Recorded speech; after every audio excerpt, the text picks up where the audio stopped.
اما عن مواصفات الامان الخاصه بالفرامل في العربيه الكور راي، فهنلاقي فيها نظام الثبات الالكتروني اللي هو الاي اس بي، فيها نظام التوزيع الالكتروني للفرامل اي بي بي، فيها كمان فرامل مناعه الانغلاق الاي بي اس، فيها نظام التحكم في نزول المنحدرات والصعود اللي هو فيها الهيل ستارت اسيست والاتش دي سي، فيها مثبت ومحدد سرعه، كمان فيها مرايات ضم كهرباء وفيها اشارات جانبيه في المرايات.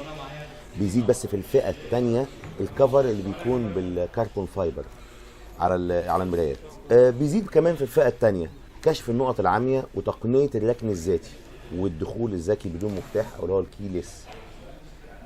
في الفئه الاولى هنلاقي برضو الكاميرا، في كاميرا خلفيه بس، اما في الفئه الثانيه في كاميرا 360 درجه اللي هي كاميرا محيطيه.